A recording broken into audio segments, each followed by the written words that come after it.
السلام عليكم ورحمة الله وبركاته. الحمد لله وبه نستعين. أشهد أن لا إله إلا الله وحده لا شريك له، وأشهد أن سيدنا محمدا عبده ورسوله،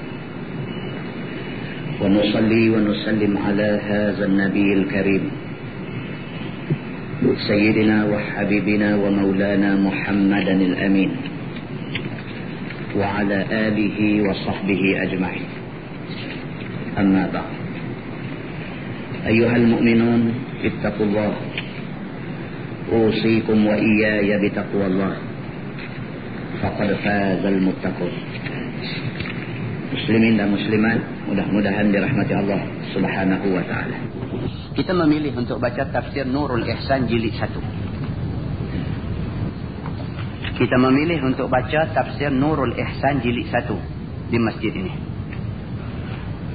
Kita mulakan dengan awal-awal lagi. Kita baca semua. Daripada kulit depan apa dia tulis kita baca. Selalu orang bila pilih nak baca kitab, dia terus masuk, dekat isi kitab. Kita nak tengok pada awal. InsyaAllah kita nak tengok daripada awal kulit ni sampai habis kulit ni. Kalau diizinkan Allah, kalau panjang umur, diberikan kesihatan, diberikan luang masa dan tidak ada aral yang melintang, kita nak baca kulit ni sampai kulit balik ni. So kita tengok daripada awal siapa yang tulis kitab ni. Tuan buka. Mula-mula sekali dia tulis, inilah juzuk yang pertama daripada tafsir Nurul Ihsan. Kita tengok di situ, baca tiap-tiap perkataan nak dia tulis. Inilah juzuk yang pertama daripada tafsir Nurul Ihsan. Kita dah baca juzuk 2 dan juzuk 3. Di mana? Juzuk 2 kita baca di Masjid Tuan Abdullah Tanah Liat, dan juzuk 3 di Masjid Tikam Batu.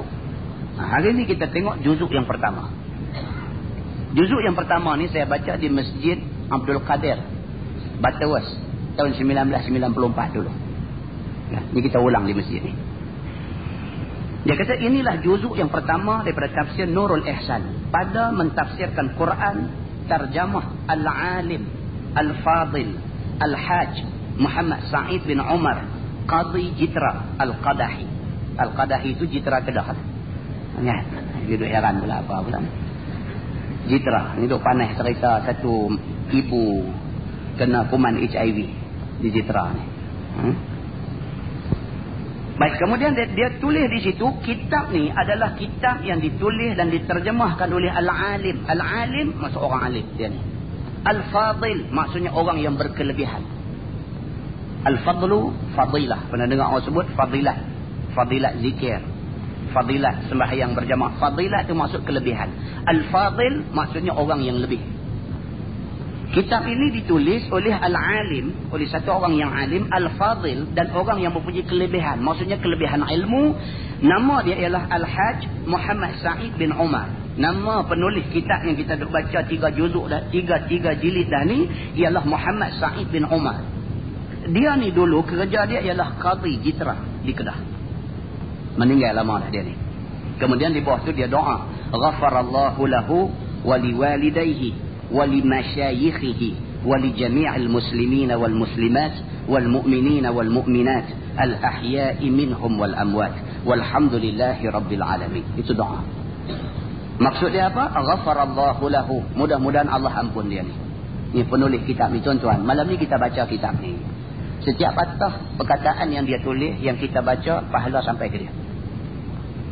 Setiap patah perkataan yang kita baca malam ni, yang ditulis oleh Al-Alim kita ni, setiap patah yang kita baca ni, pahala sampai dekat dia. Walau dia dah mati berapa puluh tahun dulu. Dan Allah Subhanahu wa ta'ala janjikan keampunan bagi dia. Banyak diterang Nabi SAW yang tak boleh nak kita terang semua di sini. Jadi sebagai ringkasnya dia kata, ghafarallahu lahu, mudah-mudahan Allah ampun baginya, wali walidayhi, dan mudah-mudahan Allah ampun dua ibu bapa dia. Wali masyayikhihi, dan supaya Allah ampunkan segala syekh, yakni guru-guru dia. Wali jami'il muslimina wal muslimat, dan kepada semua orang Islam laki-laki perempuan, wal mu'minina wal mu'minat, dan orang yang beriman laki-laki perempuan, al ahya'i minhum wal amwat, sama ada yang masih hidup ataupun yang sudah mati daripada kalangan mereka itu. Dia kata walhamdulillahi rabbil alamin. Adapun hak mengecap tafsir ini kembali kepada waris-waris pengarang. Dia ni dah meninggal lama dah. Lah ni daripada ulang print balik kitab ni adalah dengan izin daripada anak-anak dia, cucu-cucu dia yang masih tinggal. Dia kata al-juz'ul awal, segala nuskhah ada cap Ahmad Muhammad Sa'id.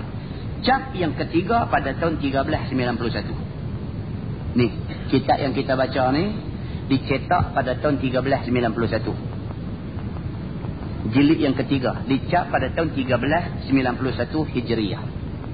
Dah ada berapa? 21. Cuba tolak tengok 1391 30 tahun. 30 tahun dah.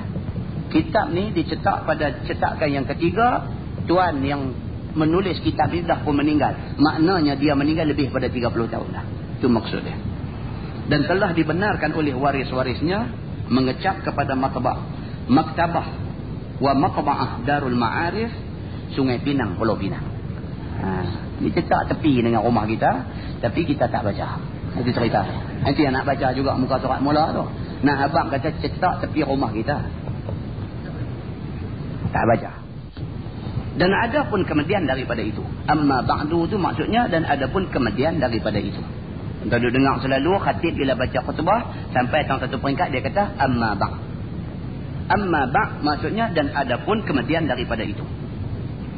Kata pengarang kitab ini, maka sesungguhnya telah minta kepada hamba oleh setengah ikhwan yang mulia-mulia. Ikhwan maksudnya kawan-kawan, saudara-saudara. Dia kata kawan-kawan dia minta tolong kepada dia bahawa hamba surat bagi mereka itu dengan bahasa Melayu Kedah akan Quran ini, supaya dapat faham mereka itu akan suruhannya dan tegahnya dengan mudah, dan tiada bergoyang-goyang hati mereka itu pada taat dan iman. Itu dia. Dia nak cerita ni asal usul yang dia boleh dipikir nak tulis kitab ni.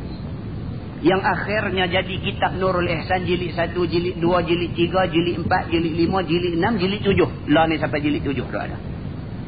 Kita baru baca 3 jilid di 3 masjid. Dah ada 7 jilid lah ni. Dia kata asal-asal dia boleh mula nak tulis kitab ni dia kata kerana kawan-kawan dia pakat mai jumpa dia. Tuan-tuan, orang dulu-dulu depa ikram tok guru. Orang dulu-dulu. Kalau tok guru ni depa ikram. Ikram makna dia respect. Depa hormat tok guru ni habis punya hormat. Orang dulu-dulu. Orang lah ni dia parli tok guru.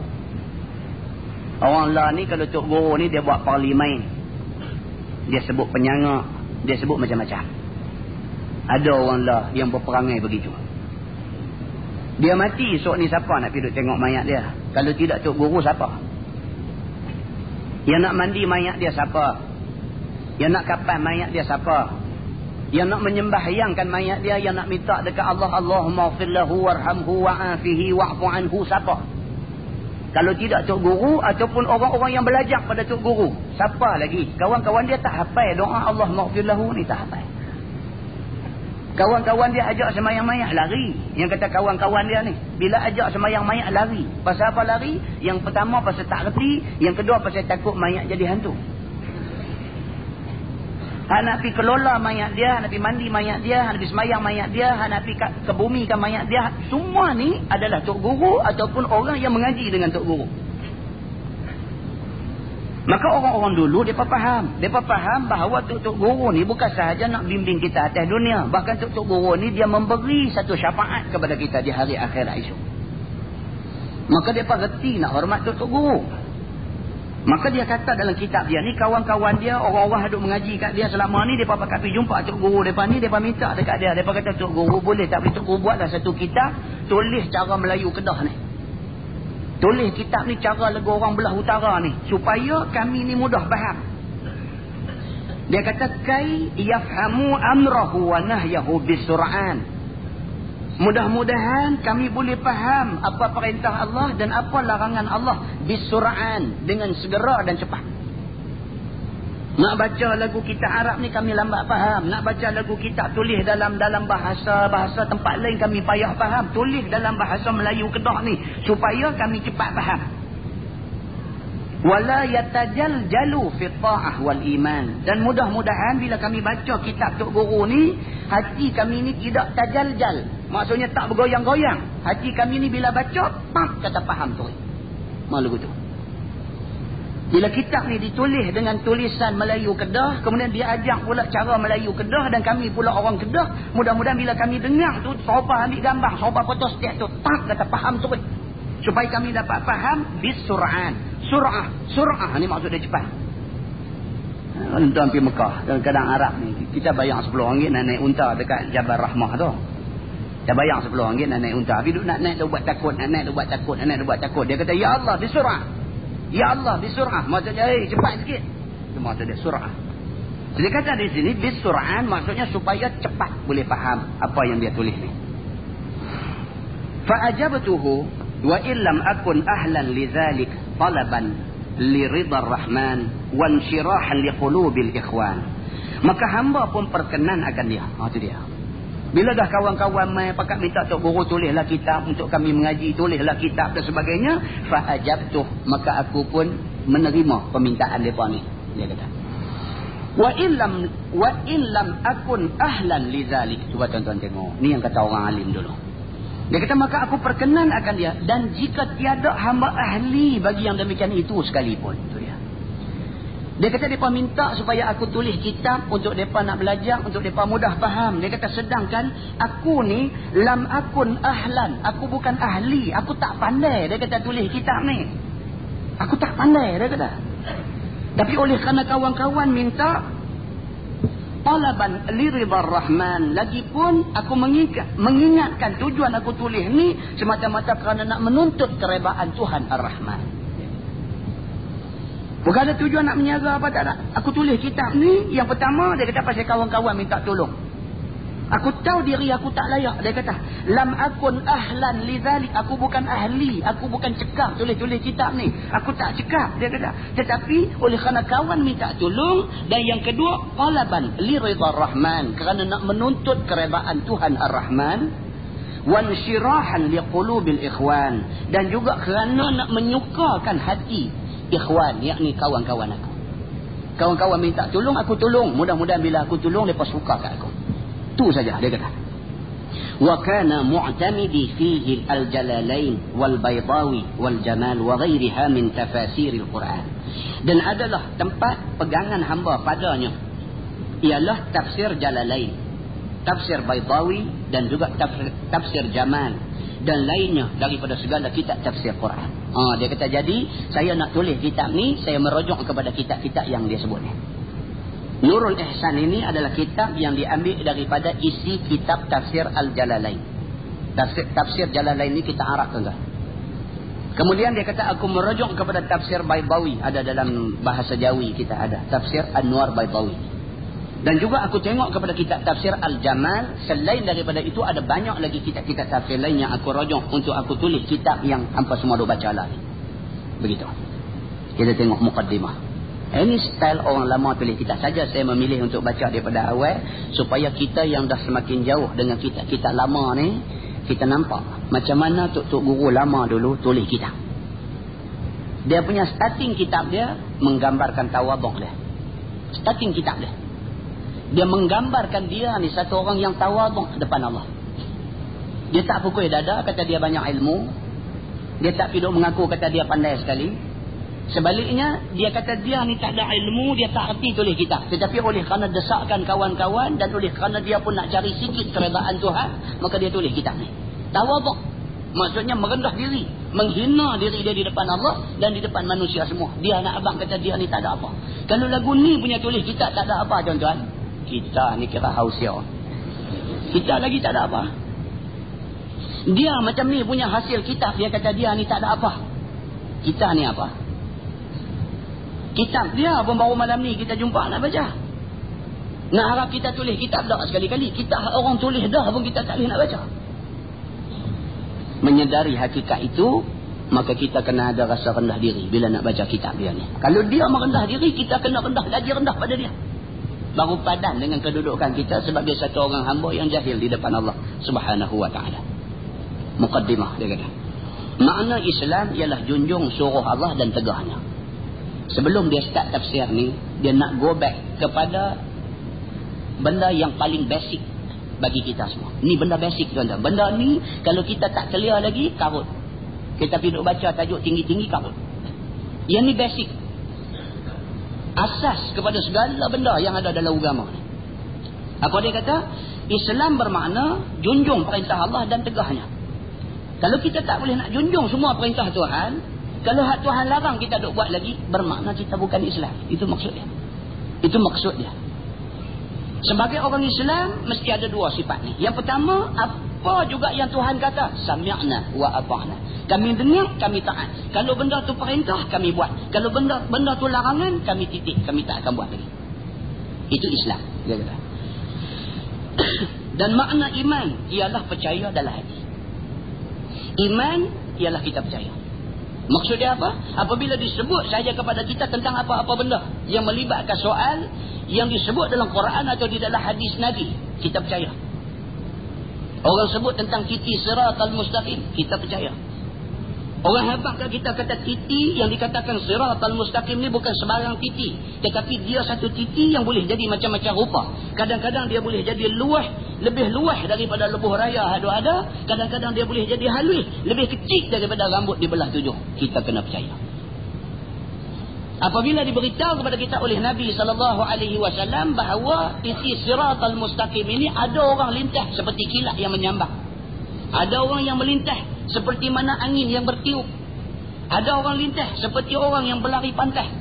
Ada orang yang lintas seperti berjalan kaki. Ada yang macam duk kesot. Ada yang macam duk merangkak. Ada yang macam muka duk tertomas di atas jalan nak lintas titi siratal mustaqim. Kita kena percaya. Itu iman. Maknanya siapa tidak percaya, dia tidak ada iman. Itu maksudnya. Maka rukun yang menjadi seseorang itu Islam ada 5 perkara. Jadi balik kepada rukun Islam. Pertama, mengucap 2 kalimah syahadah, iaitu asyhadu an la ilaha illallah wa asyhadu anna Muhammadar Rasulullah. Itu yang pertama. Hak ni kalau tak boleh sebut, tidak sabit Islam seseorang. Tidak sabit Islam seseorang. Maksudnya ialah aku naik saksi bahawa tiada Tuhan melainkan Allah, dan aku naik saksi bahawa Nabi Muhammad itu pesuruh Allah. Itu maksud kalimah tadi ni. Dan keduanya, rukun Islam yang kedua, sembahyang 5 waktu. Yang ni semua orang faham. Sembahyang 5 waktu. Mana-mana orang Islam yang masih lagi keciciran sembahyang 5 waktu, Islamnya belum sempurna. Yang masih keciciran, hari ni subuh tak ada, esok asyak terlepas, lusa Aisyah tak ada buat, dia jadi macam tu. Ada tuan-tuan orang macam ni ada. Dia halal balai. Subuh terlepas. Tiap-tiap hari jaga 7 suku. Tiap-tiap hari jaga 7 suku. Yang jaga 7 suku tu pun pasal apa? Pasal hari kerja. Kalau hari tak kerja, dia terus ambil pukul 9. Ada orang macam ni. Ada orang yang macam ni. Mengaku Islam, haji pun dah pergi buat dah, umrah dah pergi 3 kali, subuh duk tergelincang lagi. Ada orang yang macam ni. Maka rukun Islam yang kedua ialah sembahyang 5 waktu. Yang sembahyang itu dilakukan dengan sebaik-baiknya dan disempurnakan dengan cara yang terbaik. Begitu. Yang ketiganya, rukun Islam yang ketiga, puasa sebulan bulan Ramadan. Puasa bukan sekadar menahan diri daripada makan dan minum daripada terbit fajar sehinggalah terbenam matahari. Bukan itu saja. Tetapi puasa itu adalah puasa yang bukan sahaja menahan diri daripada makan dan minum, tetapi menjaga seluruh anggota badannya daripada mendekatkan diri dengan dosa dan maksiat. Sepanjang tempoh 1 bulan Ramadan itu, mata tidak tengok benda tak elok, telinga tidak dengar benda tak baik, mulut tak bercakap benda keji dan sebagainya. Sepanjang bulan puasa itu hatinya dipelihara, tidak dipenuhi dengan buruk sangka dan sebagainya. Maka ini orang yang berpuasa mengikut kehendak agama. Adakah kita dah memenuhi syarat-syarat itu? Itu persoalannya. Puasa kita puasa lama dah, daripada umur berapa dulu kita puasa. Sempurnakah puasa yang kita buat lepas-lepas ni? Ada orang dia boleh pertahankan puasa dia yang dia rasa sempurna 7 hari saja. Seminggu aja. Lagi 3 minggu lagi jahanam puasa dia. Seminggu yang pertama dia boleh kontrol, tak bercakap benda tak elok, tak tengok benda tak elok sebagainya, seminggu aja. Lepas seminggu terbagai habis semua puasa dia. Maka dia gagal dalam nak menyempurnakan rukun Islam yang ketiga, iaitu puasa bulan Ramadan. Yang keempatnya ialah zakat jika ada harta. Zakat. Allah Subhanahu wa taala bagi dekat kita rezeki. Kita kata hari ini mudah, kita kata 3,000 sudah. 3,000 wajib zakat. Ada 3,000 ringgit cukup haul 1 tahun. Kena 2.5%. 2,5% daripada jumlah yang ada tu kena bawa keluar zakat. Berapa orang yang bawa keluar zakat dalam masyarakat kita ni? Ada yang bawa keluar jalan kecoh apa ada? Bawa keluar cara kecoh. Dia bawa keluar zakat ni, dia bagi ke anak dia, dia niat zakat. Itu kecoh, itu tidak sah dalam agama. Zakat tak boleh bagi kepada orang yang di bawah tanggungan kita. Anak-anak kita di bawah tanggungan kita. Kita bagi kat dia, tidak sah zakat itu. Dia jadi nafkah, dia tidak jadi zakat. Tapi berapa ramai orang yang duk kecoh macam tu? Muslimin dan muslimat yang dirahmati Allah sekalian. Ada orang dia bawa keluar, dia kata zakat, tapi dia pergi bayar income tax, dia kira income tax sekali dengan zakat. Tak boleh. Ada tuan-tuan orang ni, dia bila mai ke peringkat ni, dia mai bakhil, kedekut dalam hati dia mai. Dia duk nampak nak rugi. Dia nampak aku aja duk bawa keluar duit. Dia kata, depa ni puak ni keliling aku semua miskin, depa duk tunggu duit aku. Dia duk mai kedekut tu, dia tak tahu yang dia nak bawa keluar tu bukan duit dia. Dalam agama define yang dikatakan zakat itu adalah hak orang, bukan hak kita. Kalau kita ada 1 juta, 2,5% daripada 1 juta tu bukan hak kita. Bukan hak kita. Walaupun duduk dalam akaun kita, nama kita, agama kata bukan hak kita. Kalau kita taruh juga pun, kita taruh hak orang. Hak siapa? Hak orang yang duduk ada dalam asnaf yang boleh menerima zakat. Dia duduk berasa kata hak dia. Rupa-rupanya Allah kata itu hak orang. Maka dia menyimpan hak orang di dalam simpanan dia, berdosa lagi sekali dia dengan Allah Subhanahu wa ta'ala. Dan yang kelimanya haji jika ada kuasa. Haji, tiap-tiap orang daripada kita mesti kena ada satu ingat dalam hati. Mesti kena ada. Satu azam mesti ada dalam hati. Apa dia? Aku nak pergi Mekah nak buat haji. Dan azam itu mesti dibuktikan dalam bentuk yang praktikal. Apa dia? Pergi buka akaun tabung haji. Tak boleh doa azam saja tapi tak buka akaun. Walaupun yang kita potong daripada duit kita tu, walaupun yang kita potong tu RM5 sebulan. Tak apa. Pasal apa? Pasal kita ada azam nak pergi ke Mekah satu hari untuk buat haji. Muslimin dan muslimat yang dirahmati Allah sekalian. Itu rukun Islam. Takat tu saja tuan-tuan, kita tengok balik lepas keadaan kita. Tu baru bercakap tentang Islam. Lepas keadaan kita. Mula-mula tadi dia kata Islam itu ialah junjung suruh Allah dan tegahnya. Tentu dah kita tak lepas lah. Kita tengok pula rukun-rukun Islam ni. Semua ni kita buat dah. Tapi kita buat tu cantik ke tak cantik? Buat-buat belakang dah, semayang belakang dah, puasa-puasa belakang dah, zakat hak mana ada duit pakat bawa keluar belakang dah, haji pakat pergi belakang dah. Cantik ke tak cantik kita buat? Semayang kita khusyuk ke tak? Yang kita buat ni ikhlas ke tak? Kita cek balik benda ni, kita recheck lagi sekali, kita naik takut.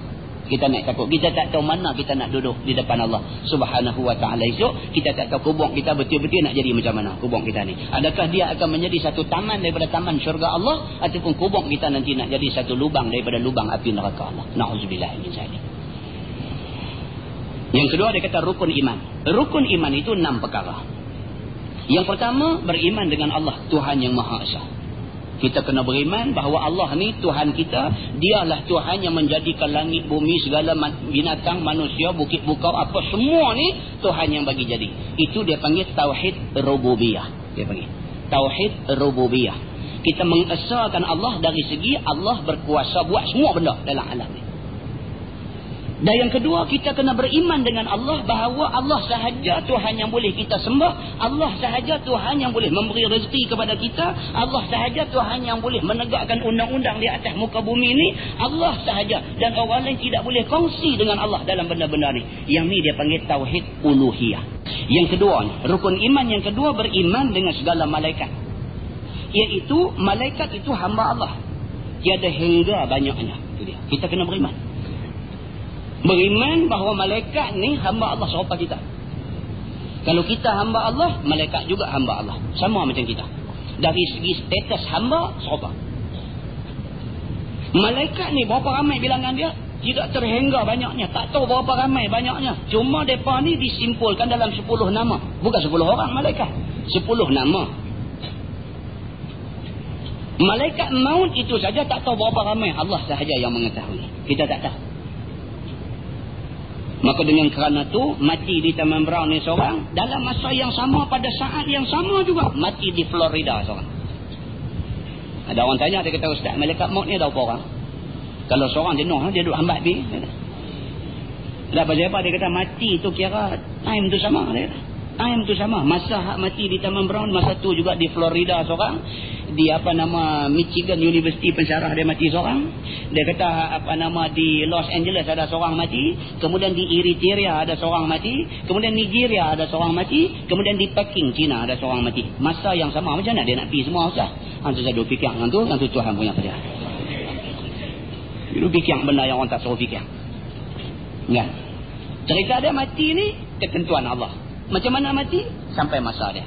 Apa dia cerita kata orang nak mati ni macam mana? Berdasarkan hadis Nabi SAW kata Allah hantar malaikat maut pergi dekat dia. Kemudian malaikat maut tu rentak nyawa dia. Itu cerita yang ada dalam hadis. Nak percaya, tak mau percaya, hang melingkup dia.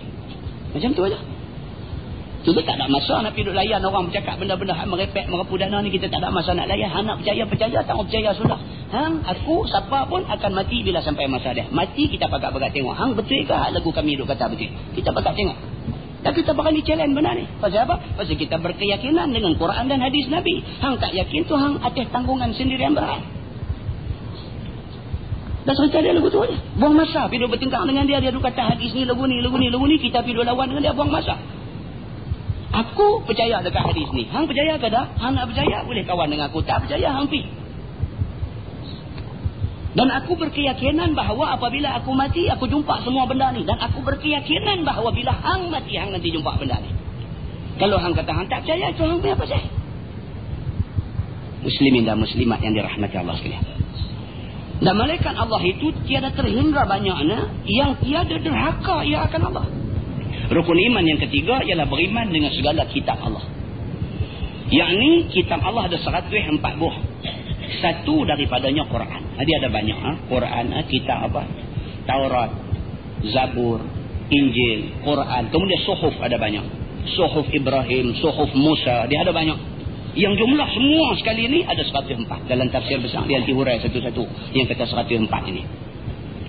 Rukun iman yang keempatnya ialah beriman dengan segala rasul. Yakni 313 orang. Ada 313 orang Nabi semua sekali. Seorang daripadanya ialah Nabi Muhammad sallallahu alaihi wasallam. Itu dia. Dan rukun iman yang kelima ialah beriman dengan hari kiamat, iaitu hidup segala orang mati dan dibalas orang mukmin dengan syurga dan orang kafir dibalas dengan neraka. Itu dia. Rukun iman yang kelima, dia kata kita kena jaga elok-elok apa dia? Dia kata kita kena beriman dengan hari kiamat. Hari kita nak bangkit balik esok ni. Tuan-tuan, kita tak habis bila kita mati. Yang ni kita nak kena ingat. Kita tak habis apabila kita mati. Setengah orang dia duk ingat apa? Kita ni hidup sementara nak mati. Dia duk ingat kata kita ni hidup sementara nak mati. Bila kita mati, tutup buku, habis cerita. Tak, tuan-tuan. Mati itu bermula cerita baru. Yang cerita itu ada hubung kait dengan cerita kita lah ni. Kalau lah ni kita duk usahakan kebaikan, maka bangkitnya kita di padang mahsyar esok, kita akan dilimpahi dengan kebaikan. Tapi kalau masa kita hidup di atas dunia ni, kita penuhi dengan kejahatan, dengan derhaka, dengan dosa, dengan maksiat kepada Allah Subhanahu Wa Taala, bangkit kita di hari akhirat esok, bangkit dalam keadaan yang terlalu amat susah di depan Allah Subhanahu Wa Taala. Maka yang ni wajib kita semua beriman. Dan dia kata di sana juga akan dibalas orang mukmin dengan syurga. Syurga duk tunggu kita. Dan juga di sana orang kafir yang menunggu dia ialah neraka. Rukun iman yang keenam ialah beriman dengan baik dan jahat daripada Allah Subhanahu Wa Taala. Takdir ini daripada Allah. Kalau Allah Subhanahu Wa Taala takdirkan kebaikan kepada kita, mudah-mudahan kebaikan itu menambahkan lagi ketakwaan kita kepada dia. Kalau Allah Subhanahu Wa Taala mentakdirkan sesuatu benda yang buruk menimpa kita, mudah-mudahan buruk itu ada hikmah di sebaliknya. Kita kena baik sangka dengan Allah Subhanahu Wa Taala. Begitu. Dan setengah daripada syarat sembahyang, dia habis bab rukun Islam, habis bab rukun iman, lah ni dia nak main bab syariat pula. Bab syariat pula. Dan setengah daripada syarat sembahyang itu ialah suci daripada hadas besar dan hadas kecil. Ni nak beritahu yang ni dulu ni, pasti ada orang tak tahu. Ada orang dia tak tahu ni hadas besar, hadas kecil, apa pun dia tak tahu tuan-tuan. Dia tak tahu. Pasal apa kita kata dia tak tahu? Pasal kita tengok dia dengan kuku merah, dengan apa semua. Orang perempuan dengan kuku merah, dengan apa. Hang bila hang mai hadas besar, hang nak mandi macam mana ni dengan kuku merah duduk dari tangan ni? Nak mandi macam mana? Oh, dia duk jawab pula dah, yang itu kita ada tina Ustaz, kita boleh buh, dia boleh keluar. Hang duk buh kah? Hang duk bagi keluar kah? Kita nak tanya soalan tu pula kat dia. Dengan make up ni tak tahu pukul berapa. Pukul 7 tengok duk make up terbaik, sekali lagi pukul 9 pun make up tu juga. Bila yang hampir ambil air semayang basuh make up ni, bila? Kita bukan nak tuduh dia tak semayang, tapi kita nak baik sangka kata dia semayang pun tak ada jalan. Tak ada jalan nak baik sangka tu. Duk tengok Allah, dia kata. Muslimin dan muslimat yang dirahmati Allah sekalian. Di Kepala Batas ni baru buka pusat matrikulasi. Di Kepala Batas, Unsur 1000. Ramai anak orang-orang halus tak ni dapat masuk situ. Pusat matrikulasi, duduk sat aja untuk masuk universiti. Di situ kita kuat-kuasakan peraturan yang ketat. Jadi kalau ada yang ibu bapa dia, anak dia duduk situ, anak dia balik duduk abang apakah, jangan duduk pakai budak-budak ni, Mia cakap. Kita buat peraturan ketat di situ. Pelajar-pelajar yang belajar di situ wajib sembahyang berjamaah subuh, maghrib, isyak. Wajib. Tak turun sembahyang, ada wadan, pensyarah yang jadi wadan ni naik pergi round di blok-blok depa ni. Siapa yang ditangkap kerana tak turun sembahyang, compound dia sekali kena tangkap RM5. RM5 tu kita buat guna untuk surau, ada akaun semua. Baik, budak-budak ni tuan-tuan, bila kena peraturan tu, mereka kata apa? Tension. Apa ni dia kata, kami dulu sekolah asrama penuh, sebelum ni tak ada peraturan macam ni. Ni mai di sini ni matrikulasi ni maksudnya budak pra universiti. Kita dah jadi orang dewasa, mana boleh duk paksa kita lagu ni. Satu hak peringkat bawah ni, hak peringkat tak arti apa ni cakap lagu tu. Hak cerdik sikit, mai jumpa ustaz ni. Ustaz, saya nak tanya ni, ni kita jenis buat amalan cara paksa ni ada pahala tak ustaz? Ni yang kata budak-budak kita ni. Ni nak tanya ustaz ni duk buat amalan cara paksa ni. Ni paksa suruh semayang, paksa. Ni paksa ni ada pahala tak? Tu hak cerdik sikit, tapi bodoh. Mai pula satu lagi pula ni, dia rasa dia lagi cerdik. Dia mai jumpa buat cakap cara hormat. Assalamualaikum ustaz, ni ada sikit nak muzakarah dengan ustaz sikit. Kita pun dengar, dia ni nampak pak dia pun mengaji kitab aja ni cara ni. Okey, duduk kata apa hal? Dak ni macam kita duk paksa orang semayang jemaah apa semua ni, ada nas ke dalam Quran? Kita kata hang rasa hang pandai ke? Ya. Hang 10 kali bodoh pada kau hak mula mai tanya tadi kata. Muslimin dan muslimat yang dirahmati Allah sekalian. Ini cerita dia. Jadi dia kata, dan setengah daripada syarat semayang itu suci daripada hadas kecil dan hadas besar. Maka hadas besar itu ada 4. Ada 4 benda yang nak sebabkan orang tu jadi hadas besar. Yang pertamanya junub, iaitu bersetubuh laki-laki dengan perempuan. Junub hadas besar. Walaupun tidak keluar mani. Ini nak kena bagi tahu detail tuan-tuan. Bila berlaku saja persetubuhan laki-laki perempuan, berlaku, maksud berlaku tu apa? Maksudnya ialah bertemu dua khitan, dia kata. Bila hak laki-laki dengan hak perempuan bersentuh aja, wajib kena mandi. Walaupun tidak keluar mani, wajib kena mandi, wajib. Yang keduanya haid, iaitu darah yang keluar daripada perempuan yang sekurang-kurang umurnya 9 tahun. Haid, darah bulan bagi orang perempuan. Apabila datang haid, walaupun sekelip mata, dia secepat-cepat masa haid ni sekelip mata. Dia keluar betul habis. Tak main-main dah. Walaupun dia keluar setitik dalam sekelip mata, wajib kena mandi. Begitu. Baik. Yang ketiganya nifas, iaitu darah kemudian daripada keluar anak. Ini orang bersalin. Bila bersalin, biasanya orang bersalin bersama dengan bersalin itu keluar darah. Darah itu dia panggil darah nifas. Dan dengan kerana keluarnya darah itu, dia wajib kena mandi. Mandi itu dia panggil mandi angkat hadas besar. Begitu. Dan yang keempatnya wiladah, yakni beranak apabila tiada darah. Ini kes-kes luar biasa. Ada orang dia beranak tak ada darah, walau setitik tak ada darah. Dia cuma beranak aja, anak aja keluar. Anak semata-mata anak, tidak ada darah walau setitik. Maka dia wajib juga mandi walaupun tidak ada darah. Mandi itu mandi pasal apa? Mandi pasal wiladah, pasal bersalin. Kena juga. Begitu. Maka wajib atas laki-laki dan perempuan yang junub dan haid dan nifas dan beranak itu apabila selesai. Maksudnya apabila selesai buat 4 benda ni. Apabila selesai bersetubuh, apabila selesai keluar haid, apabila selesai nifas, ataupun apabila selesai beranak. Itu maksudnya. Maka mandi mereka itu iaitu dengan mengangkat hadas besar. Mesti. Dan yang ni pula dia ada detail dia, tuan-tuan. Dia ada detail dia. Dalam fiqh dia bagi detail. Macam orang perempuan datang darah bulan. Orang perempuan datang darah bulan. Dia tak tahu exactly bila darah dia stop. Dia tak tahu. Dia tak tahu. Betul-betul darah dia stop tak keluar bila. Dia tak tahu secara tepat. Oleh kerana itu fiqh kata apa? Apabila dia yakin pada waktu asar. Dia yakin pada waktu asar bahawa darah dia dah berhenti. Maka wajib dia sucikan diri dia. Mandi hadas besar dan sebagainya. Dan dia wajib qadha sembahyang zuhur tadi. Dia wajib qadha sembahyang zuhur tadi. Pasal apa? Pasal dibimbangi darah tu sebenarnya dah stop masa waktu zuhur masih ada. Jadi walaupun dia yakin pada waktu asar, maka selain daripada dia sembahyang asar, dia dianjurkan supaya qadha hak zuhur tadi.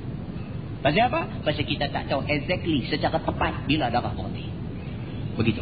Baik. Maka rukun mandi junub itu 2 perkara. Ini pula dia nak beritahu. Yang kata rukun mandi itu apa dia? 2. Yang pertama, niat. Iaitu ingat dalam hati. Ketika jirih ayam telah aku angkat hadas besar daripada sekalian badan aku. Ni, rukun yang pertama, niat. Bila cedok ayam jurih ayam, bila ayam kena aja mana-mana juzuk daripada badan. Tak kira dah. Jurih kaki dulu ke, jurih tangan dulu ke, jurih kepala dulu ke, apakah. Bila ayam yang kita jurih tu kena aja badan, masa tu mau ingat dalam hati. Saja aku angkat hadas besar. Tak ada lah 4 rakaat apa, tak ada lah. Dan tu pun nak kena abang juga. Saat ni ada kawan dia jurih-jurih, saja aku angkat hadas besar 4 rakaat. Kerana Allah Ta'ala. Dia main ikut mana pula 4 rakaat ni. Kan? Ini tak ada. Dia rakaat tak ada orang tu. Saja aku angkat hadas besar kerana Allah Ta'ala. Itu dah memadai yang dikatakan niat angkat hadas besar. Dan yang keduanya iaitu meratakan air pada segala rambut dan kulit dan pecah-pecah badan. Ini dengar elok. Rukun mandi wajib yang kedua dia kata iaitu meratakan air pada semua rambut. Rambut maksud kata rambut atas kepala, rambut yang merupakan janggut misai yang tumbuh dan sebagainya, itu semua dia panggil rambut.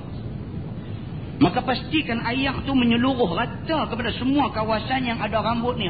Kalau orang yang ada janggut ni, dia kena sela-sela celah janggut dia. Dia kena sela-sela dengan jari celah-celah janggut ni. Kena sela macam tu. Kena sela. Begitu.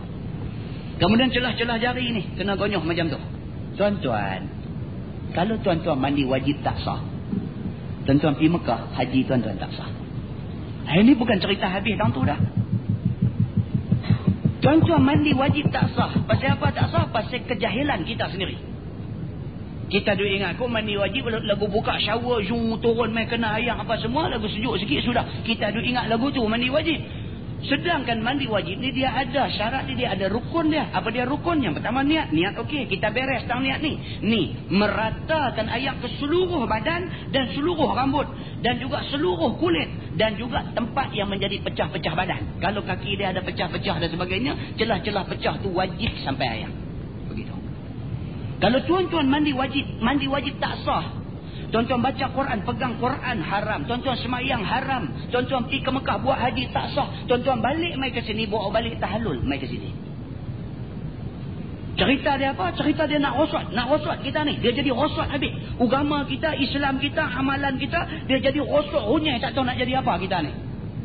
Tuan-tuan, dengan kerana itulah, dengan kerana benda ni very fundamental, benda ni yang terlalu amat penting, maka dengan kerana tu penulis kitab kita nak baca ni, dia start dengan tajuk ni dulu.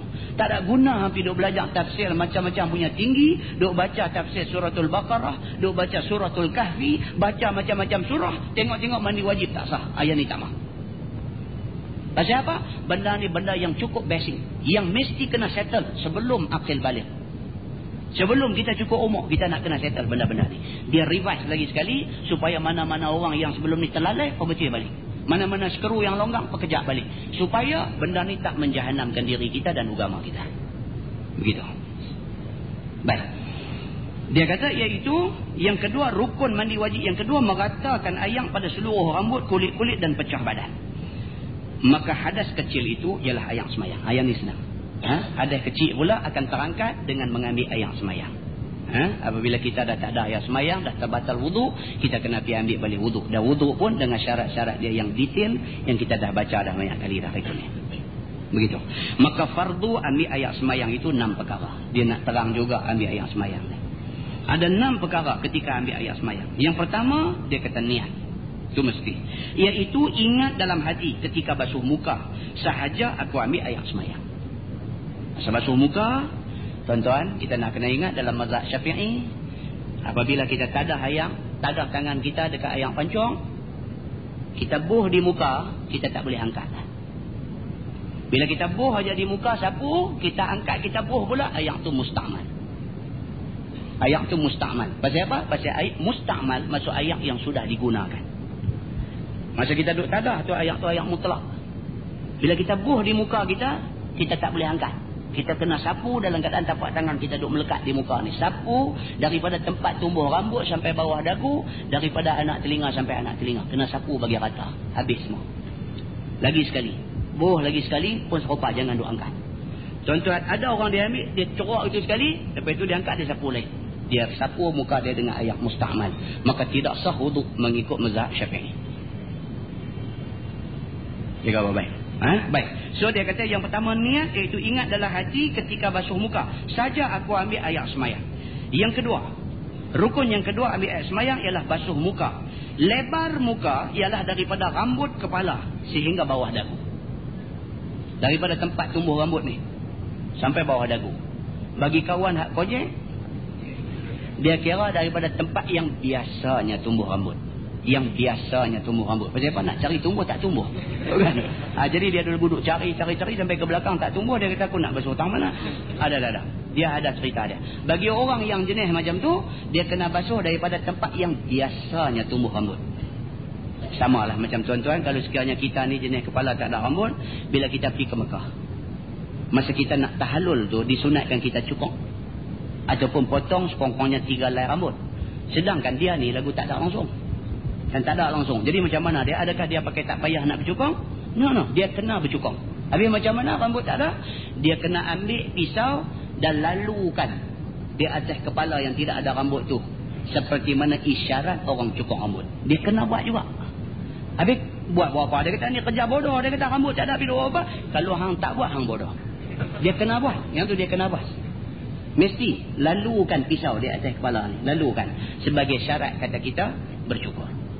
Demikianlah juga halnya dengan ambil air semayang. Dia kata tempat yang biasanya tumbuh rambut. Di situ kita basuh sampai bawah daripada dagu. Lebarnya daripada rambut kepala sehingga bawah dagu. Lentangnya ialah daripada telinga kepada telinga. Pada sini doang ni. Ada orang dia basuh belah depan ni saja. Banyak tuan-tuan duduk dekat kolah saya boleh tangkap berlori-lori. Jenis basuh dia gonyok belah depan ni saja. Sini semua tak kena. Semua tak kena. Maka wuduknya tidak sah, maka sembahyangnya tidak sah, maka dia pergi ke Mekah, tawafnya tidak sah. Pasal tawaf mesti ada wuduk. Begitu. Dan yang ketiganya, basuh 2 tangan sehingga lepas daripada siku. 2 tangan daripada hujung jari sampai lepas daripada siku. Sampai lepas. Jangan suka cukup-cukup, bagi lepas. Lepas itu tidak mengapa. Bahkan itu yang sunat sebenarnya.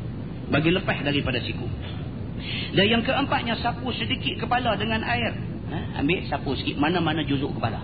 Kalau dalam mazhab Hanafi, dia basuh 1 kepala. Itu mazhab Hanafi. Dia basuh 1 kepala. Mazhab Syafi'i, mana-mana juzuk daripada kepala. Tepi ke, atas ke, belakang ke, mana-mana juzuk daripada kepala. Yang kelimanya, basuh kaki sehingga lepas daripada mata kaki. Basuh kaki daripada ujung jari kaki sampai lepas buku lali. Basuh. Dan pastikan dekat tumit sana semua kawasan tu air cover semua. Air sampai semua. Ada hadis Nabi SAW sumpah kecelakaan kepada orang yang berwuduk sedangkan tumitnya tidak basah. Nabi kata. Pasal apa? Saya ramai orang buat fault tu. Dia fault di situ. Dia ambil air semayang, dia cedok dalam kolah, dia corok ke depan. Cerum 3 kali dia naik. Tumit dia, walau ada sebesar ujung jari kelingking, kalau tak kena air, wuduk tidak sah. Kena ambil bagi elok. Dan sekalian itu 3 kali. Dan yang keenamnya tertib. Tertib maksudnya ialah ikut. Dia punya sequence tadi ni. Dia punya urutan tu mau ikut satu persatu. Begitu. Dan rukun sembahyang itu ada 13. Dia kata. Yang pertamanya niat. Iaitu ingat dalam hati ketika kata Allahu Akbar. Yang ni pun kena sebut bagi betul. Allahu Akbar. Kan? Ada orang Allahu Akbar. Wek mula bunyi. Itu nak ejar lagu mana tu wek lah. Kan? Bukan kata takbiratul ihram saja, tiap-tiap kali. Tiap-tiap kali lagu nak rokok pun wek juga, tak lagi lagu nak. Ai dia duk main lagu tu. Tak boleh tuan-tuan. Hak takbir intiqalan. Nak rokok, kemudian nak sujud dan sebagainya, itu bukan rukun. Takbir itu bukan rukun. Tapi takbiratul ihram itu rukun. Rukun jangan bagi salah. Dan takbiratul ihram Allahu Akbar itu rukun qauli. Rukun yang melibatkan perkataan yang kita ucap. Kena bagi betul. Ada orang yang lagu stop lama pula tu. Allahu Akbar. Ya lagi dah. Ai. Tak ada buat pesen lah. Yang ni buat bagi betul ya sudah lah. Tak payah ada buat pesen banyak-banyak. Enggak. Baik, jadi dia kata yang pertamanya niat, iaitu ingat dalam hati ketika kata Allahu Akbar. Masa Allahu Akbar tu ingat dalam hati. Aku semayang fardu zuhur 4 rakaat. Itu jika zuhur, dia kata. Ataupun aku semayang fardu asar 4 rakaat. Ataupun aku semayang fardu maghrib 3 rakaat. Ataupun aku semayang fardu isya 4 rakaat. Ataupun aku semayang fardu subuh 2 rakaat. Ataupun aku semayang fardu Jumaat 2 rakaat makmum. Nampak? Dalam semayang jemaat, makmum mau masuk sekali sebelum wa akbar tu. Makmum mau masuk. Pasal apa? Pasal Jumaat tidak sah buat secara berseorangan. Jemaat mesti secara berjamaah. Maka makmum mesti masuk di dalam takbiratul ihram. Mesti masuk, niat tu masuk semasa tempoh takbiratul ihram. Begitu. Dan yang keduanya, rukun yang keduanya ialah takbiratul ihram, iaitu Allahu Akbar. Ini yang kita sebut tadi. Dan rukun yang ketiganya ialah berdiri bagi yang berkuasa. Dan jika tiada kuasa, maka kena semayang duduk atau berbaring atau melentang. Dan tiada boleh tinggal semayang selama ada akad. Semayang kok mana pun kena buat. Tak boleh berdiri, duduk. Tak boleh duduk, melentang. Tak boleh duduk, mengiring. Tak boleh mengiring, melentang. Tak boleh melentang, pakai pelupuk mata. Tak boleh pakai ingat saja. Sampai ingatan pun dah tak ada dah. Habis dah. Maka kita tidak wajib semayang. Selagi mana ingatan ada, boleh duduk fikir dan sebagainya, tahu hangat, panas, sejuk dah seperti lagi lapang, boleh duduk minta air nak dan sebagainya, semayang wajib. Wajib kena semayang. Tuan-tuan, benda ni kita baca, kita pun tahu, tapi bila kena kat kita, kita tak semayang. Bukan sikit tuan-tuan. Ada di hospital tu tak semayang, bukan sikit. Tangan simen tak semayang. Kalau 3 bulan tak semayang. Kaki simen tak semayang. Bukan sikit, ada tu. Bukan sikit. Kita takut kena kat kita pergi jadi lagu tu, na'udzubillah min zalik. Kita mau ingat, kita mau pesan kat bini kita, mau pesan kat kawan-kawan kita, hampa kalau apa-apa jadi dekat aku, hampa mai ziarah aku, hampa mau tanya satu, semayang ke tak? Supaya kita selalu ingat. Mau pesan sekejap lah. Bini kita ni nak buat satu, mau pesan selalu. Tanya abang semayang tak lagi, abang semayang tak lagi. Yang ni mau ada peluang selalu soalan ni. Pasal apa? Pasal benda ni kalau orang tak peringat, kadang-kadang dia lupa. Jadi dia bagi tahu dekat kita di sini, dia kata semayang bagi orang yang berkuasa, dia mesti berdiri. Berdiri itu rukun. Dan yang keempatnya, baca Fatihah dengan basmalah. Basmalah disebut gitu. Pasal apa kita kata basmalah? Pasal dia jadi isim masdar. Dalam bahasa Arabnya dia jadi isim masdar. Kalau kita sebut full, kita Bismillahirrahmanirrahim. Tapi kalau kita nak kata hang baca bismillah dah, itu salah. Dari segi nahwu Arab salah. Hang baca basmalah dah. Basmalah. Bismillahirrahmanirrahim penuh. Kalau nak ambil pendek, basmalah. Macam juga orang kata la haula wala quwata illa billahil aliyil azim. Itu kalau sebut penuh. Kalau kita sebut tak penuh, kita kata apa? Kita kata kalimah hauqalah. Bisa dengar orang sebut kalimah hauqalah. Bila dia kata kalimah hauqalah, makna dia la haula wala quwata illa billah. Bila dia kata hang tak baca basmalah, makna dia bismillahirrahmanirrahim. Dia kata kita kena banyak hamdalah. Hamdalah apa dia? Alhamdulillahirabbil alamin. Itu hamdalah. Hamdalah, hauqalah, basmalah. Begitu. Jadi tadi dia nak abang apa kat kita? Dia kata yang keempatnya baca Fatihah. Fatihah maksudnya apa? Fatihah dengan basmalah. Pasal apa? Pasal ini mazhab Syafi'i. Yang tulis kitab kita ni, Syekh yang kita baca nama dia tadi ni, Syekh Muhammad Sa'id bin Umar ni, Qadhi Jitra ni, dia mazhab Syafi'i. Maka dia punya tulis ni berdasarkan kepada mazhab Syafi'i. Mazhab Syafi'i, baca Fatihah, bismillah itu termasuk di dalam ayat Fatihah. Kalau tuan-tuan pergi Mekah, imam dia tak baca, tak dengar dia baca bismillah. Dia baca, bukan dia tak baca, tapi dia tak baca secara jahar, secara kuat. Pasal apa? Pasal mereka pun ada alasan mereka. Mereka pun ada sandaran hadis mereka. So ada hadis yang beritahu kata, Anas bin Malik misalnya. Anas bin Malik meriwayatkan, dia kata, aku semayang di belakang Nabi, di belakang Abu Bakar, di belakang Umar, Osman dan Ali. Mereka memulakan semayang dengan Alhamdulillahi Rabbil Alamin. Dia kata. So mazhab Hanbali, Ahmad bin Hanbal, Mekah dia ikut mazhab Hanbali. Mereka Allahu Akbar, sengap sah. Alhamdulillahi Rabbil Alamin. Dia main buah tu terus. Bismillah tak bunyi. Jadi kita tak gaduh awak dia cakap bismillah. Dia buduh farakah pula dah tak gaduh. Yang kelimanya, rukun semayang yang kelima ialah rukuk serta tamakninah. Tengok dia kata rukuk serta tamakninah. Maksudnya Allahu Akbar mau ada stop sah. Tak boleh macam ribut semayang tu, tak boleh. Bahkan kita tuan-tuan, kalau kita main masjid, kita sampai lambat, kita sampai di pintu masjid sana, kita tengok tu imam dah nak rukuk dah. Kan? Tu imam dah lakum dinukum waliyadin. Kan? Allahu Akbar. Dia rukuk. Kita lari main. Lari tu dilarang oleh agama. Dia tak bagi kita lari. Semayang ni dia suruh kita perform dengan cara yang terbaik. Tak mau kalut-kalut cempera, tak mau.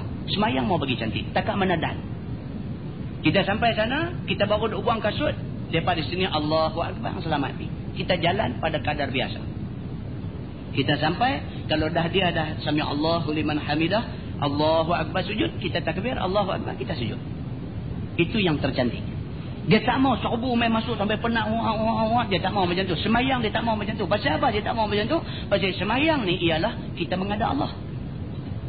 Tuan-tuan boleh tak kalau tuan-tuan tiba-tiba naik nama dalam senarai, nak dapat pingat apa AMN apa daripada TYT kita? Nak dapat pingat AMN. Tuan-tuan pi hari orang nak bagi pingat tu, pi sampai lambat. Masuk lagu macam lari 100 meter tu. Masuk-masuk dengar nama kita pula orang panggil. Cepuh kata lompat pi duduk nyawa depan TYT. Dia kata, hang tak boleh ambil AMN, hang ambil XYZ, sudah ambil balik. Dia kata, lagu tu yang nanti halau kita balik. Tak boleh.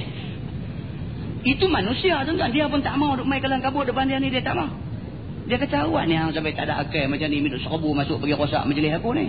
Dia beratok belakang tu. Dia kata, tak apa ni, dia panggil lah sekali. Panggil sekali dengan geng hak dapat datuk ni. Ada juga hikmah ni. Kan, dia cerita dia macam tu. Jadi kalau sekiranya dengan Allah Subhanahu wa ta'ala, kalau sekiranya dengan manusia pun kita kena beradab sopan, ini kan pula dengan Allah. Nabi larang kita tidak bergegah nak ambil kesempatan semayang kerana kita datang lewat dan sebagainya. Dia tak mahu macam tu. Maka rukuk mesti serta tamakninah. Dan yang keenamnya i'tidal. Dia kata sami Allahu liman hamidah. Apa saya selalu duduk dengar orang duk sebut silap ni. Dia sami Allahu liman hamidah. Apa kau orang duk sebut selalu? Liman. Banyak orang dia duk sebut begitu. Sami Allahu limal hamidah. Bukan liman. Liman. Lam mim nun. Sami Allahu liman hamidah. Allah dengar orang yang memuji dia. Itu maksud dia. Banyak tempat dia dengar sami Allahu limal hamidah. Dia limal mai kok mana apa tak? No, bukan liman. Sami Allahu liman mim nun liman hamidah. Begitu. Dan yang tidak dia kata. Dan rukun yang ketujuhnya sujud. Dan yang kedelapannya duduk antara dua sujud. Itu semua tu rukun tu. Dan yang kesembilannya duduk bagi tasyahud akhir. Tahiyat awal ataupun tasyahud awal itu bukan rukun. Itu sunat apa? Yang kalau sekiranya kita tertinggal tidak membatalkan sembahyang. Cuma kita disunatkan sujud sahwi.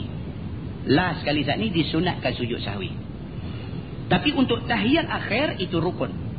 Tak boleh tinggal. Tapi kalau tinggal tahiyat akhir nak habis sembahyang macam mana kan? Dia mesti buat apa ya? Baik, duduk bagi tasyahud akhir. Itu yang ke-9. Yang ke-10-nya baca tasyahud akhir. Itu rukun. Okay. Baca tasyahud akhir itu rukun.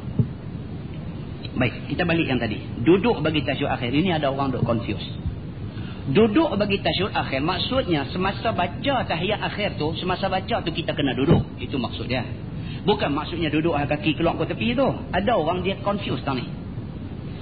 Oh, dia kata rukun. Oh, dia kata duduk bagi tasyahud akhir. Oh, duduk kaki keluar ke tepi tu rukun. Dia kata, jadi kalau orang yang tak duduk macam tu batal. Dah. Yang tu duduk tawarruk. Duduk tawarruk tu sunat. Yang dikatakan duduk bagi tasyahud akhir ni ialah masa baca tahiyat akhir mesti duduk. Masa baca tahiyat akhir tu mesti duduk. Tidak boleh baca tahiyat akhir masa berdiri. Tak boleh. Mesti duduk. Duduk itu rukun. Duduk tawarruk itu sunat. Maksudnya. Jadi bagi orang yang baca tahiyat akhir dalam keadaan duduk macam duduk tahiyat awal, itu tidak salah. Itu tidak salah. Begitu maksudnya. Dan yang ke-10-nya baca tasyahud akhir, iaitu at-tahiyatul mubarakatus salawatut tayyibatu lillah. Tuan-tuan, tang ni satu kita nak kena ingat, tasyahud akhir ni, bacaan tasyahud akhir ini rukun. Rukun makna dia apa? Tak boleh salah. Dan yang ke-11-nya ialah selawat atas Nabi dalam tasyahud yang tersebut tadi. Itu selawat Allahumma salli ala Muhammad wa ala ali Muhammad. Itu selawat termasuk rukun. Rukun yang ke-11. Dan yang ke-12-nya salam selepas daripada tahiyat dan selepas daripada selawat. Salam tu. Assalamualaikum warahmatullahi. Assalamualaikum warahmatullahi. Yang tu rukun. Okey, iaitu assalamualaikum warahmatullah. Dan yang ke-13-nya tertib segala rukun itu. Rukun tadi kena ikut tertib. Tak boleh habis-habis baca Fatihah, habis-habis baca surah, lagu terus duduk sujud. Kan? Kecuali kalau sekiranya kita baca ayat-ayat sajdah. Itu sujud bukan sujud kerana rukun, rukun semayang dah. Sujud tu kerana sujud sajdah dia panggil. Sujud sajdah. Dia tak mesti subuh bagi jemaat aja. Aisyah ni pun kalau sekiranya tu imam dia pergi buat latah, dia baca surah sajdah, bila sampai tang tu sunat sujud juga. Tak boleh duk bantah imam masa tu. Kalau imam pergi baca surah sajdah semasa sembahyang Aisyah misalnya, sampai tang ayat sujud tu imam sujud, kita kata apa dia ni, dia ingat subuh ke apa, kita pergi duk kata lagu tu. Tak, dia sujud tu kerana bacaan ayat itu bacaan ayat sajdah. Sujud tu kerana sujud sajdah. Sejak kita ni kita dah set dah pergi jadi pagi jemaat ya. Kalau berlaku waktu lain kira tak betul. Yang tu yang tak betul. Dia boleh berlaku pada bila-bila masa, bahkan di luar sembahyang sekalipun. Di luar sembahyang sekalipun, kalau kita dah baca-baca Quran jumpa ayat sajdah, sunat sujud. Sajadah wajhiya lillazi, baca sahabat tu juga. Begitu. Wallahu a'lam. Jadi, yang tu kita baru masuk dalam muqaddimah. Lepas ni kita tengok tafsir suratul Fatihah Makkiyah. Tafsir suratul Fatihah Makkiyah. Wallahu a'lam. Kita tangguhkan dengan tasbih kafarah dan suratul Asr. Subhanallah. Allahumma salli ala Muhammadin fil awwalin wal akhirin wa sallim wa radiyallahu tabaraka wa ta'ala an sadatina ashabi sayyidina Rasulillahi ajma'in. Bismillahirrahmanirrahim. Radina billahi rabban wa bil islam dinan wa bi Muhammadin nabiyyan wa rasulan. Allahumma iftah alaina futuhal arifin warzuqna fahman nabiyyin بجاه خاتم المرسلين. اللهم فقهنا في الدين